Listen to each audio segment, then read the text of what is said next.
I almost forgot. If you go on for the Lions, we got some cropped hoodies here.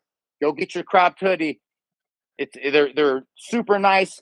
It's hotter in balls right now, so we won't advertise the full hoodie. You might even catch me and Paul in a cropped hoodie. It's so damn hot right now. So we got Luke coming on tomorrow. Luke Lancaster coming on tomorrow. Cliff, Very me nice. and Luke all went to graduate school together, Paul. Oh, okay. Cool. So you Yeah. guys know each other for a little while now. Oh, yeah. Mm-hmm. The Maryville Townies, baby. Yeah, that's right. Howdy. I'll start off by saying this is Cliff Robertson. I've known him for a long time, but he's one of my favorite personal trainers. I really enjoy following him on social media. I really enjoy when we do have the chance to pick each other's brain, just because we've been apart for, when was the last time that we were around each other, Cliff? Graduate school? Yeah. What, so 10 years 2000 now? Yeah, 10 years ago. So seeing how long we've been apart, but then, I don't see anybody kettlebell swing like you. And that's the proper kettlebell form, is to keep the elbows sucked tight. Some of these people don't understand that. And you see these other influencers or personal trainers, which I'm not going to knock on the whole trainer just because of one flawed exercise, but they think the people with their elbows sucked tight are wrong. And I'm like, my God, have no idea. You've never worked with obviously a certified kettlebell specialist, what is that? Is it AKC, RKC? What is that? Yeah. There's a couple different ones. AKC, RKC, and then Strong First is really popular. They have some other small ones that tag out. A lot of people are doing their own certifications now. They're kind of blending a couple different schools together, but nice. That hard style is going to be that RKC and Strong First. So. And this, Paul, what we're talking about is kettlebell, like being a certified kettlebell, whether you want to say coach or specialist, but it gives you the expanded knowledge of where it's not just, how many people I've seen that just do a squat and then a front raise. I'm like, Jesus, like, please, somebody watch my boy Cliff's videos. He does a great job of how to do it. But that's why I've always enjoyed Cliff so much, is even though the time has been a while, he's gotten better as a coach. I've gotten better, and we still have some of the same ideas and philosophies that we had back in graduate school when we trained together and worked together and stuff. My name's Cliff. I'm excited to be on. Paul, nice to meet. I know we sent some preliminary text messages. And Skylar, thanks for having me on. It's truly an honor to be here and speaking with other professionals. This is my first time on the podcast. Yeah, so quick little background. Sky and I were in the same university for grad school, but we actually met earlier than that. We grew up together in a lot of ways, participated in a couple different, we were on the same wrestling team, overlapped in high school. Skylar used to beat me up, make me cry. No, I was just going to say, hardest wrestler for me to wrestle on the team. And I always talk about it. I'm like, I didn't shy away from people, but I fucking hated wrestling Cliff. It just had his dad. Cliff, what was your dad? UNLV. Yeah. Okay. Oh, okay. When they had a program. Phenomenal. What did your dad do? What was his accolades? He was phenomenal. Yeah. He was pretty good. So he won some AAU tournaments growing up, and then some wrestled a little internationally. So I think some of our philosophies and stuff, we had a similar upbringing, or at least we were in the same competitive rooms for a while. So I know that wrestling played a big part in my life as far as work ethic and how I sometimes approach training with myself or with other clients, and just overcoming obstacles or setting those goals and looking to finish out strong. So fast forward a little bit, went to school, did some schooling in kinesiology, X science, got grad work in applied health wellness, participated in some sports in university as well. And then I was kind of freestyling for a little bit, thought I wanted to do cardiac outpatient care. So I was working out of a hospital in Kansas City area. And I was talking to one of my buddies who was living in New York at the time. He's like, hey man, come on out. It'll be a good time. We're still young. Let's explore the city, have a good time. And sold 2 weeks later, moved on out, didn't have a job. And I was like, well, I'll just fall on personal training because I'm used to doing these types of activities. And I've done some light personal training while I was still in Missouri. You have a couple friends that want to program the. Did you do anything with Quinlan? Yeah, Yes. He brought in the super bands. We were doing power outs. We had a forced treadmill in the varsity weight room, which was really cool. Yep. The Woodway force treadmill would make you puke with one go.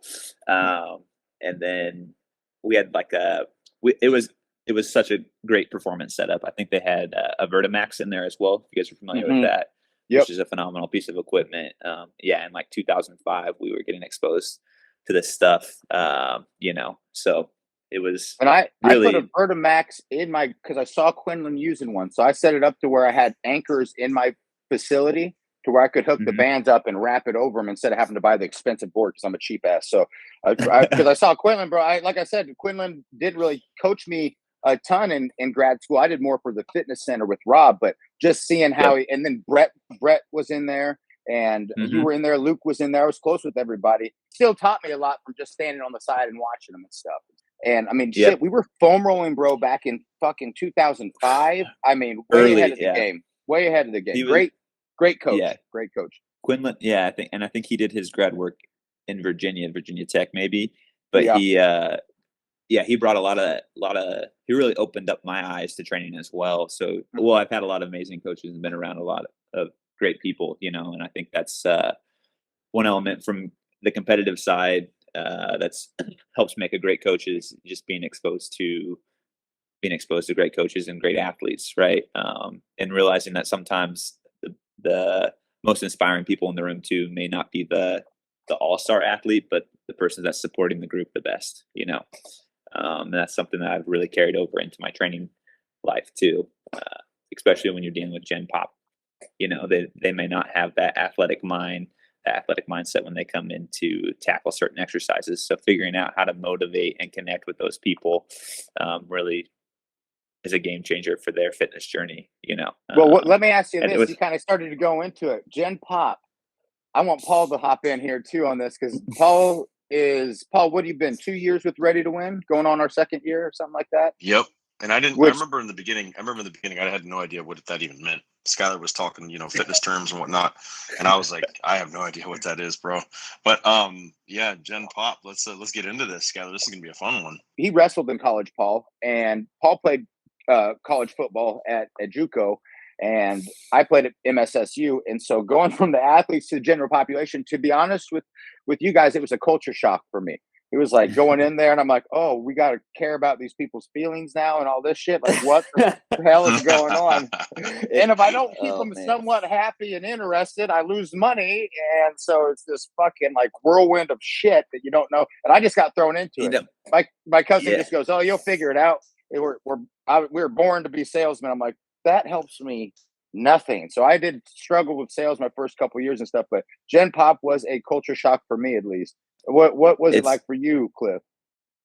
Yeah, no, I got a little bit lucky because I was doing the cardiac outpatient care, so I had those two populations, and it was just kind of meeting that fine grain in the middle. More of that experience is like, you're walking next to these people that just had a big heart transplant or surgery or whatever, and you're just keeping them motivated and finding out more about them. So that was nice to dial back and look at it from the health perspective versus our performance perspective, where it's like, we're going to go, and we're going to keep going, so I got lucky in that, but transitioning into Gen Pop has been such a wild ride. I mean, you get people that think they're super capable, but have no capacity at all. And then other people that undershoot themselves. Right. So it's like you said, their feelings matter. You got to figure out what's going on with them for that day. But then at the same time, you just got to get in, have them do some work, and they're going to leave there having a great experience,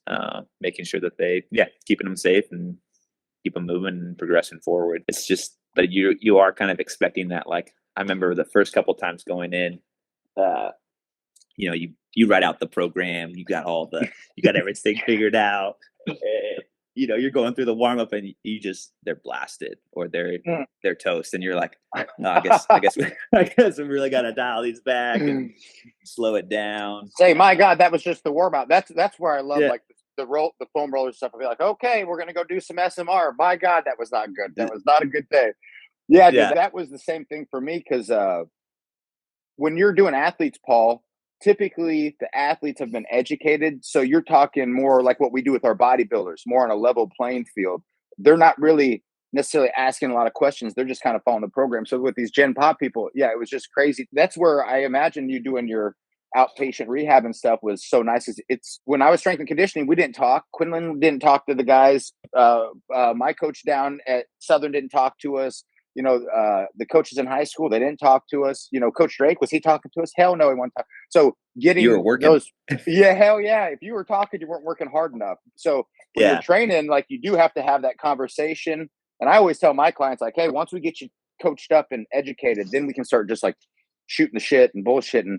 I always try to really push for that education, just because, like Cliff knows, they fizzle out so quick sometimes that you're like, hey, I want to give you some nuggets of knowledge. So if you don't stick with me, whether it's financially, time-wise, psychological, whatever it is, but you want to give them that knowledge. Just like you said, you got to get in there and get some work done. And Paul has done some of our bodybuilders face-to-face, but most of his clientele has actually been all online.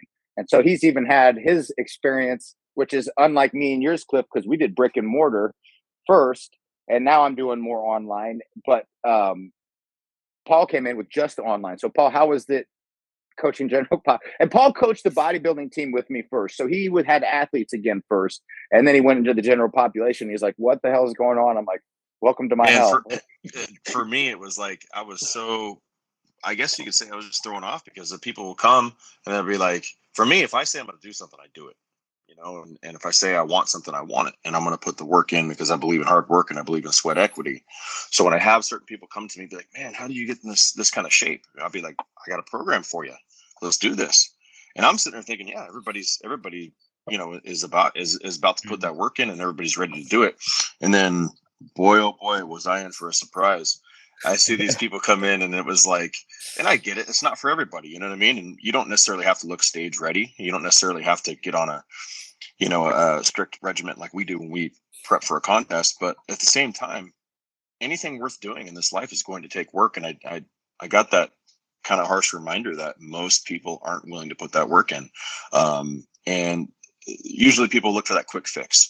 They want to get this diet hack. They want to get, this quick fix to get fat loss. And, I just want to tone up, and that was one thing I noticed from the girls. I don't want to get big. I just want to tone up.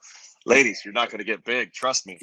So it's like, there was a lot of circumstances with these general population people that I was like, and I told Skylar, I was like, dude, I can't do this anymore. I was over it, because I can't deal with crybabies, and I can't deal with people who don't follow through.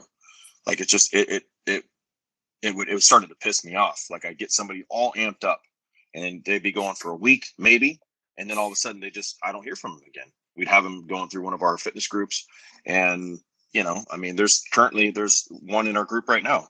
Skylar and I don't know if Skylar's actually noticed it yet, but we were going to talk about this later, Skylar. But he just, I text him, no answer. Instagram message him, no answer.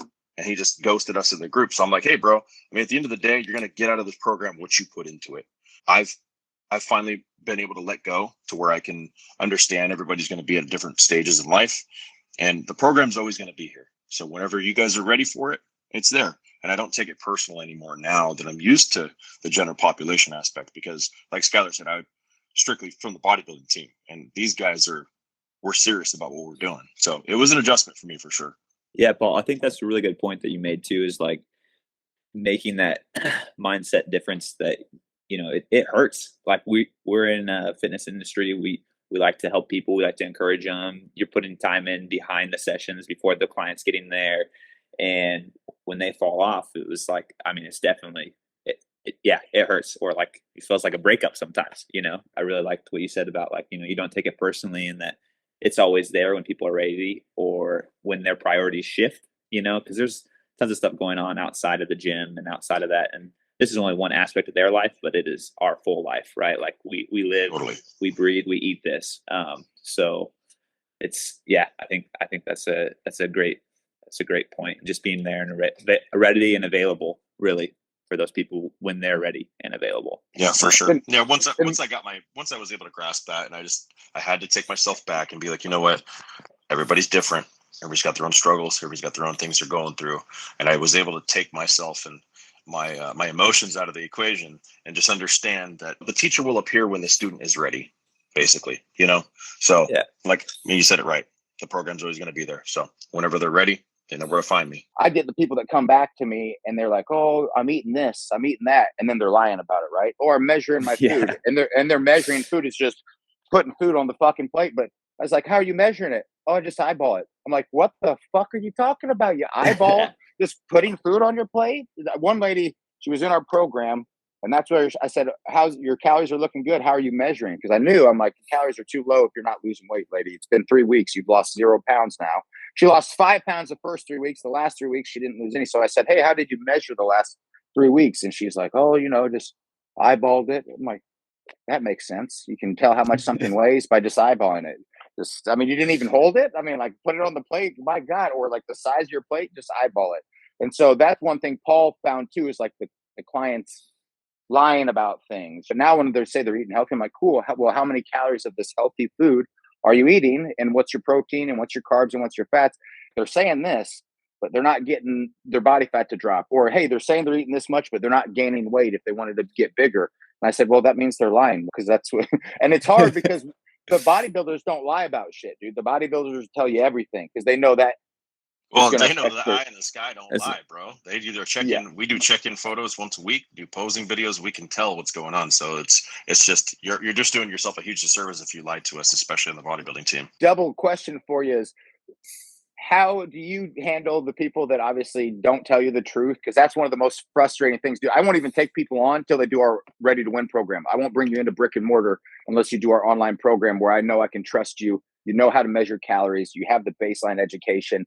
But how do you deal and how do you handle it? How does it make you feel when you have your clients that lie to you? Because it may waste time for the trainer. I'll tell you what, because you tell us it's not working. We change the plan and spend our time when in reality, you just didn't follow it. Yeah, no, that's, I think you guys are in a little bit of a different bucket or group, especially with bodybuilding, pretty serious sport and with athletes. But if we don't have someone that's compliant, I think at this point now it was very frustrating.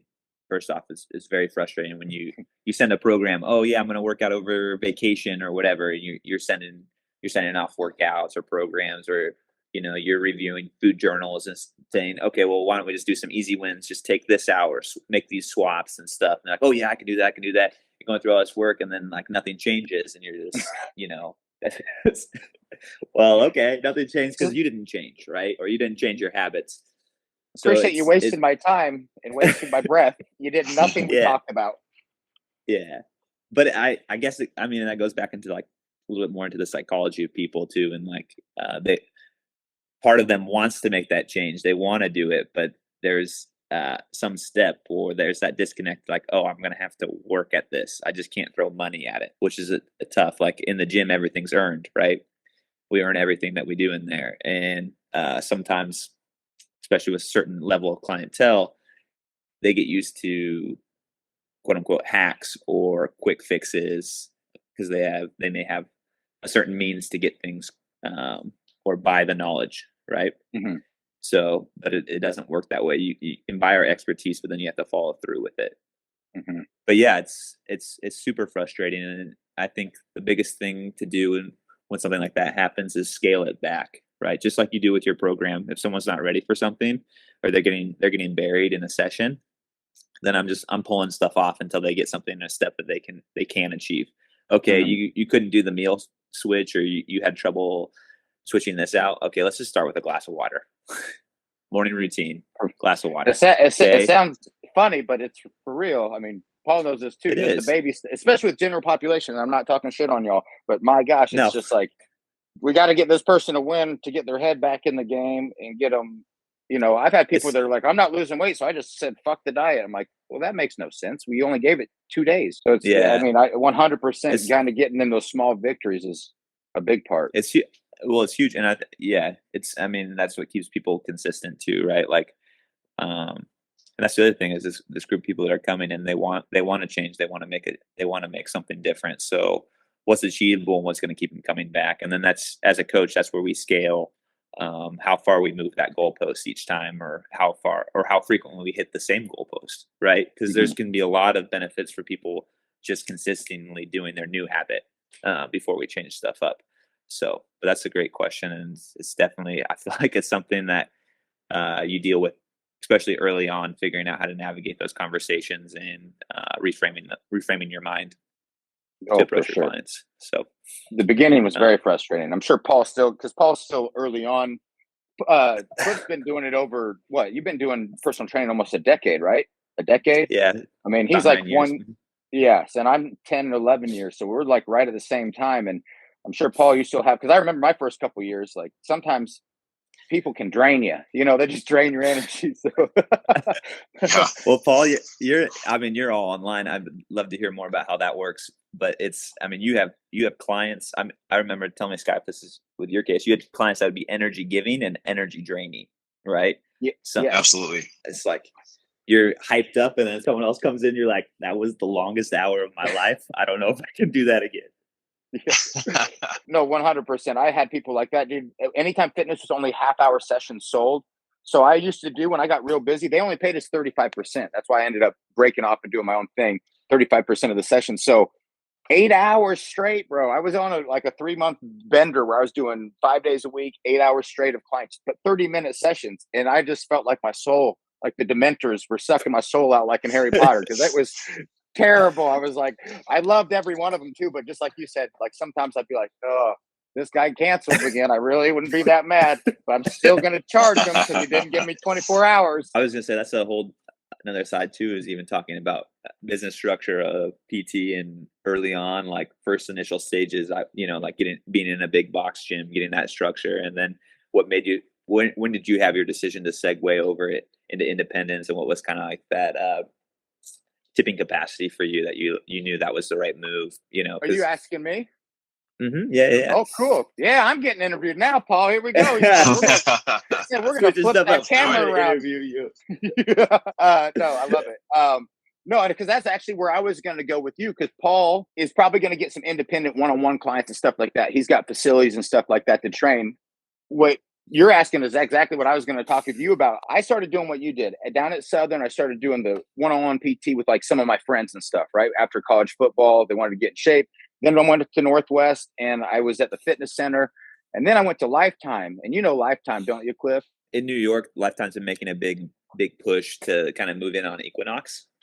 Got it. But I don't know how it is out in California, if it's a similar vibe going on out there.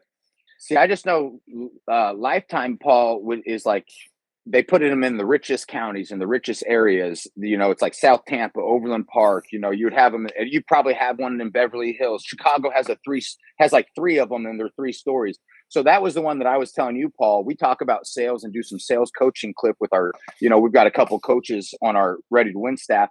And I told them, I said, I don't have any patience, because when I started at Lifetime, I had a damn extension number. You couldn't text people. You could email people. You weren't supposed to email people off of the site that you were working at. And that's where I would call 100 people a day, Cliff. And I would email at least 100 to 200 people a night, because they would just give us cold leads. And they're just like, here you go. These are people that used to train. And so then when I went to Anytime, I was so used to it that it wasn't as bad. So I just filled up my book of business. Anytime's more of a franchise, but I went to graduate school. I got my master's. Like, they would only go to 45%. And I'm like, I was bringing them in, Cliff. I sold $22,500 worth of personal training 1 month as a manager. And then when I went back to being just a trainer, that was when Brumley helps us with sales with Ready to Win. He was the one that kind of took me under his wing and was like, hey, run this system, this many calls a day, this many messages a day. And it is right with sales. You got to make them valuable. You got to build the value, but you build value in that many calls, you're going to get people that you catch them at a point in life that they're ready to go. And when I found out, for me, I wanted to go into management for a title thing. Well, then I found out I made less money than when I was busting my ass personal training. So I went back to personal training. Yeah. Right. So I was like, that was basically just a name switch. And then I'd been there almost a year, and they wouldn't move around with my percentage anymore. So I was just like, if you can't even meet me, if they would have met me at 50, I probably would have stayed another couple of years. But they wanted to stay at 45. I knew the owner was kind of a shady dude. I ain't about this. So those things all accumulated into where I'm like, yeah, it's time for me to leave. But then I didn't get my brick and mortar right away. I rented for about 8 months from a guy's space. And then what happened, I don't know if I even told Paul this. He told me to do $500 a month. And then he started charging me per session. I'm like, you son of a bitch, Yeah. So I ended up paying like $1,000, $1,200. Yeah, I didn't have him sign a contract, Paul. Now Paul knows why I'm so anal about contracts. This guy that I rented space from, I didn't have him sign a contract. I didn't want to piss him off. So I was like, he said 500. Well, he said after the first 2 months of paying per session, but then he saw that I would had all 30-minute sessions. So I was doing, bro, I was lying about it. I was probably doing 200 sessions in this place sometimes. And so I was like, I ain't paying this asshole. He didn't turn the AC on. It was a shitty little hole in the wall place. I'm like, I'm not paying $2,000 a month for this fucker guy's place. I know he's not paying that much in rent. So that's when I said, hey, there's a place right down the road. I expanded, and that's where, it just was kind of these domino effect where they didn't pay me enough. The other guy kind of screwed me. If he would have charged me $500, dude, I might not have never left that place. And then I went to my brick and mortar, and then me and Cliff were talking earlier, the trainers with the brick and mortar, it was too hard to get them coached up. It's hard to get people to do things they don't want to do. And so that's why I went independent. And then me and Paul built this online stuff, and now we're doing mainly online and just brick and mortar. I think I have 5 clients, Cliff. I think that's all I have, physical clients. Everybody else we do is online. Yeah. And those are people that have been with me 4, 5, 6 years. They're not, I won't take one person brick and mortar unless they do our online program. So that's kind of how I got to where I was at. Now, Cliff, kind of same question right back at you, is you went up to New York and you started, what was the place you were kind of helped build? Yeah, so let's see. Good point. So we'll do a quick little New York history recap. So I went into PT. I was at a small boutique gym called Definitions. I was there for about 6 to 8 months, and then I transitioned over to a bigger facility called Chelsea Piers. And they had just like a beautiful footprint in the city right on the Hudson. And I was a trainer there for almost 7 years, 6 years full time. He was on their billboard. I did make it on their billboard. It's like a 50. Nice. It's like a 50-foot build. Anyways, so I showed up to the photo shoot. Yeah, exactly. So that's a wild experience. So then I transitioned. I went over into a boutique space. So we had some stuff with management that was going on at CP, and we basically lifted all of our elite trainers and we went to an independent spot that was just up the street. It was a really small space, but it was beautifully built out. And the company that we went to is actually, they do a lot of gym design. They do a lot of residential gym design and then management and operations. So just kind of a different aspect of the industry that I hadn't been privy to. And so I started there, brought my book, and got really friendly with some of the management and the people that were going in there. Because like I said, it was a small boutique firm, but they also, I think they operate like 30-something residential sites. There's built facilities all over the world, and they were trying to get a new concept online. So this is pre-COVID, group fitness, right? Group fitness classes. And we can do a whole conversation about group fitness classes. Well, I'd coached some group fitness, and a lot of my coaching styles, group fitness styles, was kind of dialing down a sports team workout, right?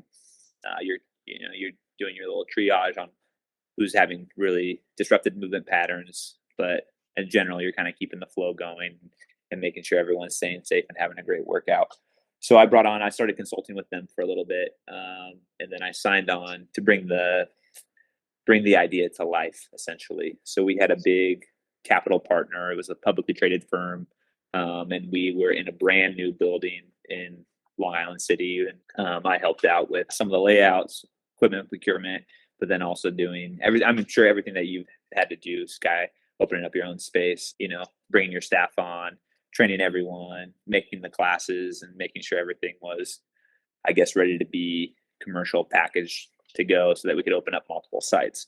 So that was kind of a hard flex from just being a trainer or going from the trainer life to the management life. And it took me all of I don't know. I was up with the company for 2 years getting the project ready to go. And then once we were up and operating, it took me about 6 months to realize I just need to go back to training. Yeah. This is not for me. The payout's not any different. It's actually worse than if I just did independent clients. And that's what they get you with sometimes, is they get you with that title. Oh, you want to go manage? Yeah. Like my guy was like, hey, you'll be the PT director of 4 gyms. I'm like, hell yeah. I'm like, I'm making the same money. What the fuck did I do? And my hours and stress level are just here. And I'm calling 100 people instead of not calling anybody anymore. It's just horrible. It was a nightmare. Yeah. That's where I met Brumley, though. So he helped me with my sales. So it all paid off. But yeah, man, that's crazy. So now, are you independent? Are you with anybody? What are you doing right now? I'm just an independent contractor. I've been, I actually train out of a couple different boutique spaces in New York City. And then I do a couple side projects. So I'm just wrapping up like a design project for a family, Very which nice. is kind of fun. Taking some of those skills that we learned with the other company, and then occasionally I jump in and sub some classes at one of my buddies' spots. He actually, it's a pretty cool gym. It's called the Strength Club. Mm-hmm. And Strong New York is the brand, and then I'm between two other facilities and then residential size. So I'm bouncing around right now. But So yeah, nice.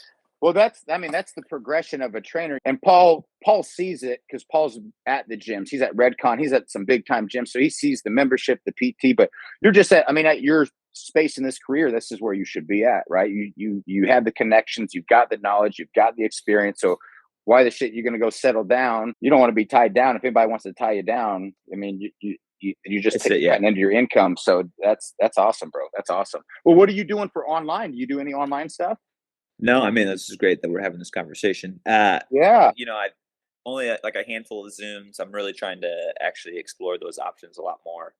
Awesome. Well, Paul, do you want to kind of break them down, Paul, with what your experience was with the online? Because that's the only thing you've done general pop wise is online. Dude, overall, it's just like you and I talked in the beginning, Skylar, like, because with Skylar and I, we have very, very similar mindsets, which is strictly business, right? It's obviously want to help people, obviously want to create avenues for people to live healthier, better lives, but business is the foundation of it all. So when I realized that, what Skylar broke down for me was you can't be in one place. I mean, you can only be in one place for X amount of time. You can't be in several places for all these different times. So it's like, what better way to expand your horizons and help more people all at once than doing it online? And with COVID, when that happened, when I was training for my first contest, and Skylar was, training me for the TV pilot that I was shooting at the time, there was no better time to do that. So when this whole thing launched, I just figured it was, why isn't everybody doing this? Is what I was thinking. And now we see them popping up more and more now, of course. But overall, I've had a great experience because we've helped so many people. Skylar, look at our transformations that we've gained from all of our clients over the years now. I think it's a great thing. And it's for anybody who wants to be in this industry and wants to build something, very big, or, have an outreach that can go beyond just the scale of your city. Online is where it's at, in my opinion. Cliff, how many times have you heard, Cliff? Oh, if I was in New York City, Cliff, I'd be training with you. Yeah, of course.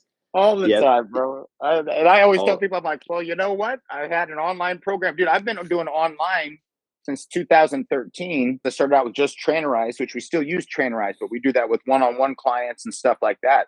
We've just figured a way to scale up, almost like what you were saying, group training. If we wanted to, the way we have it set up is if we want to do live videos, we can do live videos. But in reality, 6 weeks, and Cliff, you know this from building a foundation, you would never go to a real strength and conditioning coach and do anything less than 6 to 9 weeks. Sometimes with beginners, you're going to have a meso cycle of 12 weeks, 10 to 12 weeks. You're going to have a longer meso training cycle. So that's where when I tell these people, hey, 6 weeks is just to make sure we're on the same page. You build that foundation. And then that's where I tell people, if you do the program, like you're in New York City, Cliff, it'd be perfect for you, where if somebody wanted to do it and you want to filter through some of the crap, you're probably kind of to that point where you're like, hey, I want to work with people that are more serious. I love helping these people, but sometimes that's where I get to where, like, if you're not quite ready, I'm here to be here for you and be like a therapist, psychologist, a life coach for you. But at a certain point, if that's all I'm here for, my main job is to be your health and your fitness coach. And so, like, when they're at that point and they don't do well in the Ready to Win program, we just say, hey, you're not quite ready, but if you want to come back and run the program again. So it also helps us filter through stuff. So the online thing for me has been such a blessing, and I kind of naturally fell into it working for a company down here, Faster Way to Fat Loss, on how she ran her system and how she could scale it up. That's the big thing with online, is you got people that say, oh, I want to do a Zoom one-on-one. Well, that's great, but you're still doing one-on-one training. Well, you want to do a Zoom with the class? Okay, 10 to 15 people. I used to coach groups for Faster Way to Fat Loss of 50 to 100 guys. And so think of that, you know what I'm saying? You can now, It's not just about financial side and being better for your business. It's also like, look how many people you get to help and you get to give information. And Cliff can attest to this. Paul can attest to this. This is what I love, Cliff. Oh, I don't want to do the online stuff. I need to be there with somebody physically. And I'm like, Okay, that's cool. But if you don't have, I always tell them, if you don't have a little bit of internal motivation, you could be with me 7 days a week and we're not going to get there. But if that's the way you want to think, then more power to you. But I always tell them, if you come to me once a week, twice a week, 3 times a week, that's not even half the week. So if you're coming to me physically 3 times a week, which is very expensive, it's not going to have 4 days of coaching. Yeah, I might write some stuff up for you and things like that. But if I have a system that we can get your macros and calories every day, you have a workout for the home or for the gym every day, you have a coach that's communicating with you every day. We've watched the percentages of people when they do the Ready to Win program, their success rate goes through the roof, because when they read how to carb time, how to carb cycle, we go through all these things, how to set your calories, where to set your calories if you want to gain muscle, where to set your calories if you want to drop body fat. And that's where it's helped me with my brick and mortar. I was still doing the same thing. Hey, do the Ready to Win program. And then if you're local, you can come in, because if they couldn't do the Ready to Win program, I'm at the point in my career where I don't need to just train somebody for money. I don't want to train you and chase you down and do all that stuff. So that's where it was really awesome for me. And I don't know if you have been burnt out to the point beyond repair like I was, where I was just like, I'm tired of people lying to me and what happens with their body. Back and forth, back and forth, back and forth. We don't have any changes, but they won't track their food. They won't do the online program. So I'm like, these are the things that would help you get to the results that you want. So I'm just to the point where I'm like, hey, those types of people, when you're ready to do what you need to do, I want to coach you. But when you're not, we just push them to the 6-week program. And then, like I said, it's like prerequisite for math. You either pass addition and subtraction, and you can move to multiplication and division, or hey, you didn't pass it. And then that saves Cliff Robertson from bullshit time, where Cliff's writing all these programs and doing all this stuff, And so that's where I really, really enjoyed moving more online. And then I have a daughter, which I get to spend more time with her, which is amazing. What is your experience, Cliff? You said you did Zoom sessions and stuff like that. Have you done anything else online, like emailed programming? That's the old school way, where they just email the programs. Yeah. Ever use like a Trainerize or third-party app, anything like that? Mm-hmm. Yeah. What nice. was the I was using, was it True Coach? Okay. Was one that I was using for a while. And then I was doing that right before the pandemic, and then kind of paused it, which is funny, right? When everything was moving online, I went the other direction, but that's because we were getting pretty heavy with the lab was about to open. So gotcha. I was kind of putting all my trainer stuff, switching the hats and stuff. But yeah, I've used those things, and then Google Docs, just send out, they'll track, they upload, I see it, or the notes, I can see them in real time, make those adjustments. So that's about it. Really, this is an area that I need to make some improvements on. But it definitely makes. That's great, bro. I mean, I tell you what, Google Docs and Sheets and all that stuff, we do a lot of our business through those. And if you have them done correctly, you're rocking with that. Google Calendar, all that stuff's awesome. Yeah, and the third-party training apps, I'm sure they're all kind of interchangeable, right? It's just that's the trick, is the scalability. Sometimes with how a lot of these coaches I've ran across, because that's one thing I have noticed, is that when they do go online, they still keep it one-on-one based, or and that's where I'm like, you're still not going to make more money unless you doing a group charge or a more, team, right? Or something. So that's where, like, when you can scale it up like we've done, it's a nice little thing. Paul, tell how much your aunt paid for that fucking program in California. I mean, I don't remember. It was something like, really, really ridiculous. It was almost $1,000. It was like 937 or 973. We did a podcast on it. I just remember it. And I was like, she was saying ours was too expensive for a time. And that's where I told Paul, I said, really, ours it's about $100 a month if you got it full price. And that's the awesome thing, is that's nothing for coaching. I mean, I've had buddies that charge $150 in California and Las Vegas for an hour session. You're in New York City. I'm sure you've seen some crazy numbers for one-on-one. What is some one-on-one numbers you've seen? You see a range. You're going to I think most medium trainers are going to be somewhere between, 135, 165. But then when you start to hit some of those upper tiers, you're going to be closing in 175. I've seen 225.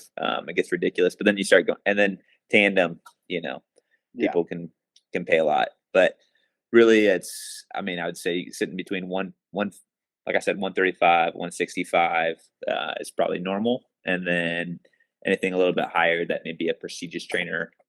Hard, like hard a master, to book. Yeah, master level trainer. Yeah, stuff like that for sure. And it can fluctuate too with depending on obviously your space that you're training out of. or renting. Mhm. But Mhm. what's the normal session rate for where you guys are at? Would you say? Paul, do you know any one-on-one prices for Nashville, Tennessee, or anything like that? I don't know. I haven't explored that at all. Typically, you're going to see, I'll tell you at least my experience, even at Lifetime, but I was a lower level coach, like Cliff said, and they had a tier system, Paul. So there was level 1, 2, 3, 4, 5. And then you got paid higher for the higher level you were. And I don't know, probably because I'm from the Midwest, I'm a moron. I'm just like, I try to not screw people. So I'm like, I just keep mine at 60. If they do once a week, I'll do $70 for the one session. If they do multiple sessions, I'll do 60. If I really like prospected them correctly, like some of the people have money, but I don't, I just feel weird doing shit like that. I am a salesman in that I educate, but I'm not a salesman in that I'm going to be like, well, I know there's some guys I train that I know in California that I'm better trainers than that are charging 150 and they were at Lifetime and I'd still stick at 60. I was just like, but I'd heard people in Kansas City being in the hundreds, and that's the same thing. Bade knows people that were in the hundreds too, Paul. So I'm sure in Tennessee, like Redcon, I couldn't imagine it being under $60. $50 is like a discount for an hour. And you'll almost never see 45 for an hour. So it's usually $1 per minute, like a 60 or higher. And I imagine Redcon, because it's a big gym with a bunch of nice equipment, Cliff, it's essentially a bodybuilding gym, but I couldn't imagine it being less than 75. Probably most of them, like Cliff said, the master level or more experienced trainers would probably be $100 or more. And then we get the people that are like, I can't pay 200 for the program. I'm like, you get fucking 8 weeks. It's 7 weeks is what we do. We do 7 weeks and we set calories, we do their programming, all that stuff. Now, Cliff, the programming is more generic, but that's why the coach is in there. So what they would do is if you were coaching with us, they'd say, hey, Cliff, my knee's bothering me. What should I do? Oh, here's a video. Do these kettlebell swings instead of doing squats. Do a hinge movement since your quad's tight. Do this SMR technique. It's all right there. And so that's where I told Paul, I said, if you were getting burnt out on these bad boys with the online, buddy, they would have sucked your soul out of you when you were doing one-on-ones with them because it's just a different ballgame with that. I've learned so much about this industry, and I've come to see how intertwined it is with the entertainment industry, which is most people can't put that together. Remember, Skylar, like we talked about that one fan that messaged me on Instagram and was very curious as to if I was an actor or a model or a bodybuilder. And it was pretty can only be one. Yeah. It's pretty clear to me that you can pretty much effortlessly, be in all three of those categories, especially in today's day and age with the comic book films and whatnot. So, but no, this is great. I'm glad I was able to sit down and listen to you here, Cliff, and you guys going at it like this with all this education really teaches me a lot.